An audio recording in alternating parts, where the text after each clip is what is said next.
ಎಲ್ರಿಗೂ ನಮಸ್ಕಾರ ವೀಕ್ಷಕರೇ, ನಾನು ನಿಮ್ಮ ವಿಜಯ ಘೋಷ ವಾಹಿನಿಯ ಚೇತನ್ ಕುಮಾರ್. ಇಂದು ಶಿರಾ ತಾಲೂಕಿನ ಶಿರಾ ನಗರದ ಬಹಳ ಇತಿಹಾಸವನ್ನ ಹೊಂದಿರತಕ್ಕಂತ ಪಾಳೆಗಾರರು ಆಡಿರ್ತಕ್ಕಂಥ ಕಸ್ತೂರಿ ರಂಗಪ್ಪ ನಾಯಕನ ಕೋಟೆ ಹತ್ರ ಇದ್ದೀವಿ. ಇದರ ಇತಿಹಾಸ ಬಹಳ ಇದೆ. ಹಾಗಾಗಿ ಆ ಇತಿಹಾಸವನ್ನ ತಿಳ್ಕೊಂಡಿರ್ತಕ್ಕಂಥ ಈ ಸ್ಥಳೀಯರಾಗಿರ್ತಕ್ಕಂಥ ಧರಣೇಶ್ ಅವರು ನಮ್ಮ ಜೊತೆ ಇದ್ದಾರೆ. ಅವರು ಪ್ರತಿ ಎಲ್ಲವನ್ನೂ ಕೂಡ ಇಲ್ಲಿನ ಇತಿಹಾಸವನ್ನ ಯಾವಾಗ ರಾಜರು ಮಹಾರಾಜರು ಆಳಿದ್ದು ಪ್ರತಿಯೊಂದನ್ನು ಕೂಡ ಧರಣೇಶ್ ಅವರು ನಮಗೆ ತಿಳಿಸ್ಕೊಡ್ತಾರೆ. ಬನ್ನಿ.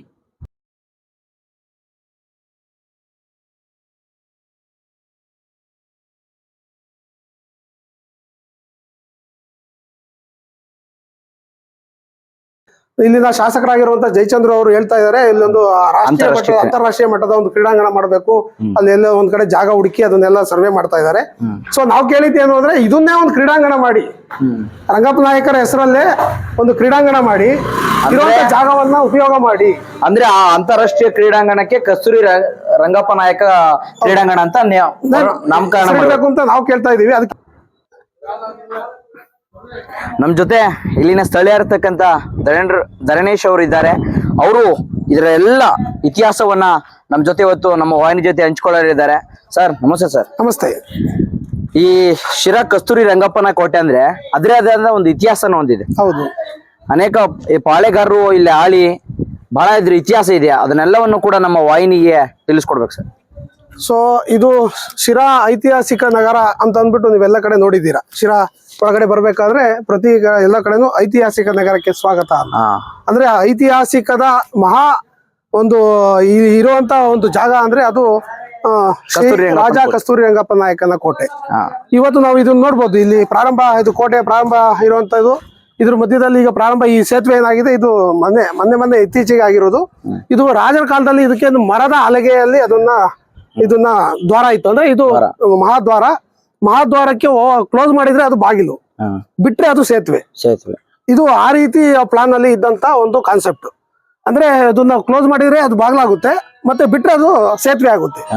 ಅದಕ್ಕೋಸ್ಕರನೇ ಆಗ ಆ ತರ ಸಿಸ್ಟಮ್ ಇತ್ತು. ಅಂದ್ರೆ ಒಳಗಡೆ ರಾಜರೆಲ್ಲ ಬಂದ್ಮೇಲೆ ಬಾಗ್ಲಾಕಂತ ಇದ್ರು. ಅವ್ರು ಹೋಗ್ಬೇಕು ಅಂದ್ರೆ ಅದನ್ನ ಬಿಟ್ರೆ ಅದು ಸೇತುವೆ ಅದು ಹೊರಗಡೆ ಹೋಗ್ತಾ ಇದ್ರು. ಸೊ ಸುತ್ತಲೂ ಕಂದಕ ಇದೆ, ಅದರಲ್ಲಿ ಹಲವಾರು ಜಲಚರಗಳನ್ನ ಅದರಲ್ಲಿ ಇಟ್ಟಿದ್ರು. ಅಂದ್ರೆ ಕೋಟೆಯ ಒಳಗಿನ ಆಂತರಿಕ ರಕ್ಷಣೆಗೋಸ್ಕರ ಈ ರೀತಿ ಇಡೀ ಕೋಟೆಯ ಸುತ್ತನೂ ಈ ರೀತಿಯ ದೊಡ್ಡ ಕಂದಕ ಇದೆ. ಇದು ಇಲ್ಲಿನ ಒಂದು ವಿಶಿಷ್ಟ.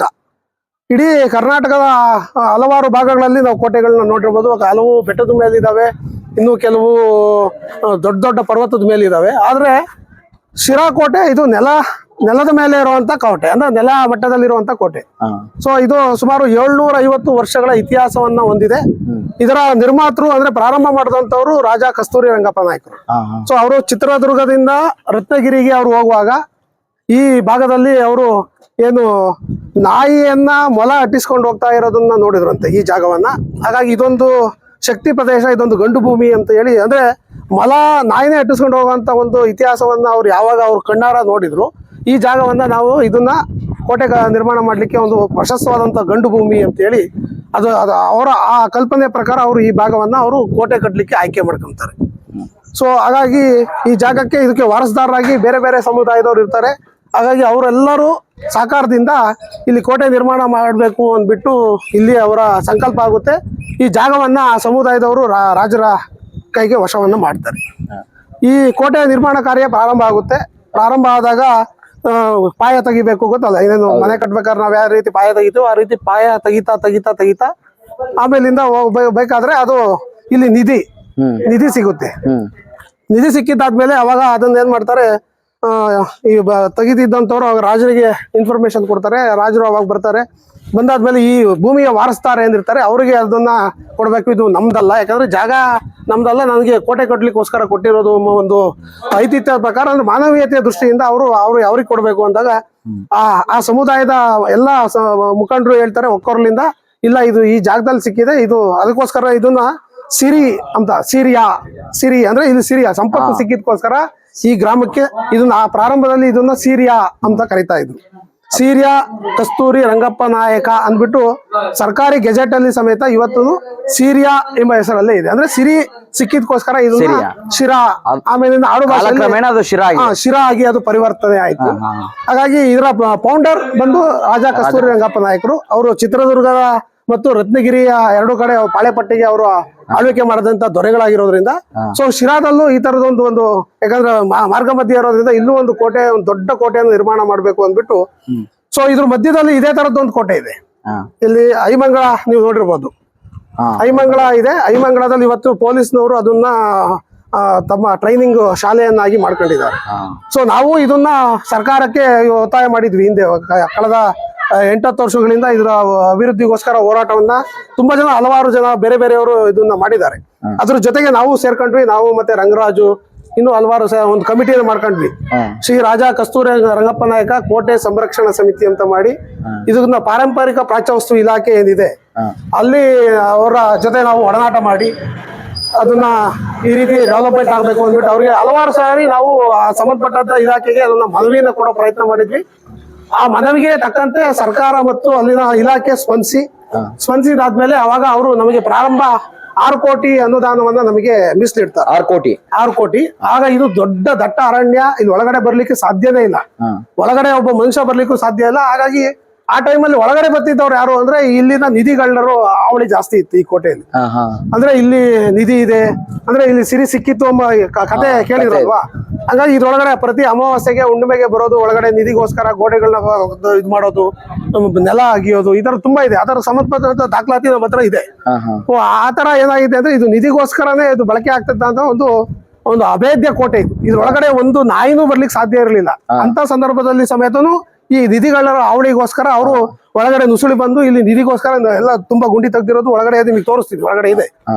ಸೊ ಆ ತರದ್ದು ಯಾಕೆ ಅಂದ್ರೆ ಇದು ಸಂರಕ್ಷಣೆ ಆಗ್ಬೇಕು, ಮುಂದಿನ ಭವಿಷ್ಯದ ಯುವಕರಿಗೆ ಇದೊಂದು ದಾರಿದೀಪ ಆಗ್ಬೇಕು ಎಂಬ ಕಾರಣಕ್ಕೋಸ್ಕರ ನಾವೊಂದು ಕಮಿಟಿನ ಮಾಡ್ಕೊಂಡ್ವಿ. ಸೊ ಈ ಕೋಟೆ ಸಂರಕ್ಷಣಾ ಸಮಿತಿಯ ಕೋಟೆಯ ದೇಶಗಳೇನು ಅಂದ್ರೆ ಇದು ಸಂರಕ್ಷಿತವಾಗಬೇಕು. ಇದು ಭವಿಷ್ಯದ ಮಕ್ಕಳಿಗೆ ಈ ತರದೊಂದು ಐತಿಹಾಸಿಕ ಕೋಟೆ ಎಂಬ ಹೆಸರಿಗೆ ಇವತ್ತೇನು ಶಿರಾದಲ್ಲಿ ನಾವು ಐತಿಹಾಸಿಕ ನಗರಿ ಅಂತ ಏನು ಕರಿತೀವಿ, ಅದಕ್ಕೆ ಐತಿಹ್ಯವಾಗಿ ಇದನ್ನ ಸಂರಕ್ಷಣೆ ಆಗ್ಬೇಕು. ನಿಮ್ಮ ಪ್ರಕಾರ ಇದಕ್ಕೆ ಶಿರಾ ಐತಿಹಾಸಿಕ ನಗರಕ್ಕೆ ಅನ್ನೋದಕ್ಕೆ ಮೊದಲೇದಂದ್ರೆ ಕಸ್ತೂರಿ ರಂಗಪ್ಪ ರಾಜ ಕೋಟೆ ಇರೋದಕ್ಕೋಸ್ಕರ ಅದು ಐತಿಹಾಸಿಕ ಅಂತ 100% ಇದು ರಾಜಾ ಕಸ್ತೂರಿ ರಂಗಪ್ಪ ನಾಯಕನ ಕೋಟೆ ಇರೋದಕ್ಕೋಸ್ಕರನೇ ಇದನ್ನ ಐತಿಹಾಸಿಕ ನಗರಿ ಅಂತ ಕರೀತಾರೆ. ಸೊ ಇದಕ್ಕೆ ಪ್ಯಾರಲಲ್ ಆಗಿ ಇವತ್ತು ನಾವು ಇನ್ನು ಮೇಲ್ಗಡೆ ಹೋದ್ರೆ ಮಲ್ಲಿಕರಹಾನ್ ದರ್ಗಾ ಕೇಳ್ತೀವಿ. ಸೊ ಇದು ಇನ್ನೊಂದೇನು ಅಂದ್ರೆ ವಿಶೇಷ, ಹೈದರ್ ಅಲಿ ಖಾನ್ ಮತ್ತು ನವಾಬರು ಮತ್ತೆ ಏನು ಪಾಳ್ಯಗಾರರ ಮಧ್ಯೆ ಇಲ್ಲಿ ಆಳ್ವಿಕೆ ಆದಂತದ್ದು. ಪ್ರಾರಂಭದಲ್ಲಿ ರಂಗಪ್ಪ ನಾಯಕರು ಇಲ್ಲಿ ಆಳ್ವಿಕೆ ಮಾಡ್ತಾರೆ. ಅದಾದ್ಮೇಲೆ ಅದು ನವಾಬರು ಅಂದ್ರೆ ಹೈದರ್ ಅಲಿ ಖಾನ್ ಅವರ ಹ್ಯಾಂಡ್ ಓವರ್ಗೆ ಹೋಗುತ್ತೆ. ಚಿತ್ರದುರ್ಗ, ಶಿರಾ, ರತ್ನಗಿರಿ ಈ ತರ ಹಲವಾರು ಕೋಟೆಗಳು ಅವಾಗ ನವಾಬರು ಅವರ ವಶಪಡಿಸ್ಕೊಂತಾರೆ. ಸೊ ನಾವು ಗವರ್ಮೆಂಟ್ ಗೆಜೆಟ್ ಕಾಪಿಯಲ್ಲಿ ನಾನು ಸಮೇತ ಮೈಸೂರು ಪಾರಂಪರಿಕ ಪ್ರಾಚ್ಯವಸ್ತು ಇಲಾಖೆಯಲ್ಲಿ ಅದನ್ನ ಓದಿದಾಗ ಶಿರಾ ಏನು ಹೈದರ್ ಅಲಿ ಖಾನ್ ಅಂತ ಹೆಸರಿದೆ. ಅಂದ್ರೆ ಶಿರಾದಲ್ಲೇ ಹೈದರ್ ಅಲಿ ಖಾನ್ ಅವರು ಹುಟ್ಟಿದಂತ ಊರು ಇದು ಅಂತ. ಅಂದ್ರೆ ರಂಗಪ್ಪ ನಾಯಕರ ನಂತರ ಬಂದಾಗ ಹೈದರ್ ಅಲಿ ಖಾನ್ ಅವರು ಇಲ್ಲಿ ಹುಡ್ತಾರೆ. ಅದಾದ್ಮೇಲೆ ಅದು ದೊಡ್ಡ ಇತಿಹಾಸ. ಹಾಗಾಗಿ ಇಲ್ಲಿ ನವಾಬರು ಮತ್ತೆ ಪಾಳ್ಯಗಾರರು ಇದನ್ನ ರಂಗಪ್ಪ ನಾಯಕರು ಒಮ್ಮೆ ಅದನ್ನ ಯಾವ ಪ್ರಾರಂಭ ಮಾಡ್ತಾರೆ, ಮುಂದುವರೆದ ಭಾಗವಾಗಿ ಇದನ್ನ ಹೈದರ್ ಅಲಿ ಖಾನ್ ಅವರು ಈ ಕೋಟೆಯನ್ನು ಮತ್ತೆ ನವೀಕರಣ ಮಾಡ್ತಾರೆ. ಇದು ಇಲ್ಲಿರುವಂತ ಇತಿಹಾಸ. ಸೊ ಇದ್ರ ಜೊತೆಗೆ ಈಗ ನಮ್ಮ ಕೋಟೆ ಸಂರಕ್ಷಣಾ ಸಮಿತಿ ಮೊನ್ನೆ ಕಳೆದ ಬಾರಿ 6 ಕೋಟಿ ಪ್ರಾರಂಭದಲ್ಲಿ ಕೊಟ್ಟರು. ಮತ್ತೆ ಅದಾದ್ಮೇಲೆ ಮತ್ತೆ 6 ಕೋಟಿ ಅನುದಾನ ಆದ್ಮೇಲೆ ತುಂಬಾ ಚೆನ್ನಾಗಿ ಕೋಟೆ, ಇದನ್ನ ಸಿಂಹದ್ವಾರ ಕೋಟೆ ಅಂತ ಕರೀತಾರೆ. ಸೊ ಏನಂದ್ರೆ ಇದನ್ನ ಮೇಲಿಂದ ನೀವು ವಿಡಿಯೋ ಶೂಟ್ ಅಲ್ಲಿ ಮಾಡಿದ್ರೆ ಸಿಂಹ ಮಲಗಿದಾಗ ಯಾವ ರೀತಿ ಇರುತ್ತೋ ಅದೇ ರೀತಿ ಕೋಟೆಯ ಭಾವನೆ ಕಾಣುತ್ತೆ. ಅದಕ್ಕೋಸ್ಕರ ಇದನ್ನ ಸಿಂಹದ್ವಾರ ಕೋಟೆ ಅಂತ ಹೇಳಿ. ಹಾಗಾಗಿ ಈ ಕೋಟೆ ಇವತ್ತು ನಾವು ನೋಡ್ತಾ ಇದೀವಿ. ಪ್ರಾರಂಭದ ನಾವು ಒಳಗಡೆ ಸೇತುವೆ ಮೇಲಿಂದ ಬಂದ್ವಿ, ಅದು ನೇರ ಬಂದಾದ್ಮೇಲೆ ನೇರ ಕೋಟೆ ಒಳಗೆ ಪ್ರವೇಶ ಮಾಡ್ಲಿಕ್ಕೆ ಅವಕಾಶ ಇಲ್ಲ. ಯಾಕಂದ್ರೆ ಇದು ಮುಂಚೆ ರಾಜರ ಪ್ಲಾನ್ ಏನು ಅಂದ್ರೆ ಕೋಟೆ ಒಳಗೆ ಯಾರೇ ಶತ್ರುಗಳು ನುಗ್ಗಿದ್ರು ನೇರವಾಗಿ ಅವನು ಕೋಟೆಯ ಅರಮನೆಗೆ ಅವನು ಭೇದಿಸ್ಲಿಕ್ಕೆ ಆಗ್ಬಾರ್ದು ಎಂಬ ಕಾರಣಕ್ಕೋಸ್ಕರನೇ ಯು ಆಕಾರದಲ್ಲಿ ಇವತ್ತಿದೆ. ಅಂದ್ರೆ ಈಗ ನಾವು ಒಳಗಡೆ ಬಂದಾದ್ಮೇಲೆ ಮತ್ತೆ ಒಳಗೆ ಬಂದು ಮತ್ತೆ ಈಗ ಒಳಗಡೆ ಹೋಗ್ತಾ ಇದೀವಿ. ಇದಾದ್ಮೇಲೆ ಅದು ಮೊದಲನೇ ಮಹಾದ್ವಾರದಲ್ಲಿ ನಾನು ಹೇಳಿದೆ ಆಗ್ಲೇ, ಕೋಟೆಯ ಬಾಗಿಲನ್ನ ಹಾಕ್ಲಿಕ್ಕೆ ಮತ್ತೆ ತೆಗಿಲಿಕ್ಕೆ ಇದ್ದಂತ ಒಂದು ವ್ಯವಸ್ಥೆ ಇತ್ತು. ಅದಾದ್ಮೇಲೆ ಕಾರ್ಯಕ್ರಮಗಳು, ಸಾಂಸ್ಕೃತಿಕ ಕಾರ್ಯಕ್ರಮಗಳು ಆಗ್ಬೇಕು ಅನ್ನೋ ಕಾರಣಕ್ಕೋಸ್ಕರನೇ ಆ ಕಡೆ ಪಕ್ಕದಲ್ಲಿ ಮತ್ತೆ ಇಲ್ಲಿ ವೇದಿಕೆ ಇತ್ತು. ಅಂದ್ರೆ ಇಲ್ಲಿ ರಾಜರ ಕಾಲದಲ್ಲಿ ಏನು ಅವಾಗ ಸಾಂಸ್ಕೃತಿಕ ಕಾರ್ಯಕ್ರಮಗಳು ಆ ತರದವೆಲ್ಲ ನಡೀಲಿಕ್ಕೋಸ್ಕರನೇ ಈ ತರ ರಂಗಮಂಚ ಅಂತ ಹೇಳಿ ಇವನ್ನ ಕರೀತಾರೆ. ಅಂದ್ರೆ ಇಲ್ಲಿ ಈಗ ಸಾರ್ವಜನಿಕವಾಗಿ ಬೇರೆ ಬೇರೆ ಸಾರ್ವಜನಿಕ ಕಾರ್ಯಕ್ರಮಗಳಾಗಬೇಕು. ಸೊ ನಾವು ಸರ್ಕಾರದ ಮುಂದೆ ಕಳೆದ 10 ವರ್ಷದಿಂದ ನಮ್ಮ ಹೋರಾಟದಲ್ಲಿ ನಾವು ಅವ್ರು ಮುಂದಿಟ್ಟಿರೋದೇನು ಅಂದ್ರೆ, ಸೊ ತುಮಕೂರಲ್ಲಿ ಅಥವಾ ಶಿರಾದಲ್ಲಿ ಅಥವಾ ಇನ್ನೆಲ್ಲೋ ಅಲ್ಲ, ನಾವು ಏನು ಡೆಲ್ಲಿಯಲ್ಲಿ ಇವತ್ತು ನಾವು ಕೆಂಪು ಕೋಟೆ ಅಂತ ಕೇಳ್ತೀವಿ. ಪ್ರತಿ ವರ್ಷ ಅಲ್ಲಿ August 15 ಅಂದ್ರೆ 15ನೇ ತಾರೀಕು ಮತ್ತೆ ಗಣರಾಜ್ಯೋತ್ಸವದ ದಿನ ಅಲ್ಲಿ ಧ್ವಜಾರೋಹಣ ಆಗುತ್ತೆ. ಹಾಗಾಗಿ ನಮ್ಮ ಆಸೆ ಏನು, ನಮ್ಮ ಇಲ್ಲಿ ಸ್ಥಳೀಯರ ಆಸೆ ಮತ್ತೆ ಕಲ್ಪನೆ ಏನು ಅಂದ್ರೆ, ಆ ತರದ ಒಂದು ಏನು ಇದನ್ನ ನಾವು ಪ್ರಾರಂಭ ಹೇಳಿದ್ವಿ, ಇದೊಂದು ಕ್ರೀಡಾಂಗಣ ಮಾಡಿ. ಈಗ ಎಲ್ಲೋ ಜಾಗ ಹುಡ್ಕೋದ್ ಬೇಡ, ಇದೊಂದು ಐತಿಹಾಸಿಕವಾಗಿರೋದ್ರಿಂದ ಒಂದು ಇಂಟರ್ನ್ಯಾಷನಲ್ ಕ್ರೀಡಾಂಗಣಕ್ಕೆ ಆಗೋಷ್ಟು ಜಾಗ ಇಲ್ಲಿ ಇದೆ. ಅಂದ್ರೆ ಎಷ್ಟಿದೆ ಇದು ವಿಸ್ತೀರ್ಣ? ಸೊ ಇದು ಈಗ ಈ ಉಳಿದಿರೋದ ಪ್ರಕಾರ ಈಗ 53 ಎಕರೆ ಇದೆ. ಈಗ 53 ಎಕರೆ ಈಗ ಒಳಾಯ. ಒಟ್ಟು 750 ಎಕರೆ ಇದರ ಆಸ್ತಿ ಈ ಕೋಟೆ ಹೆಸರಲ್ಲಿ ಇದೆ.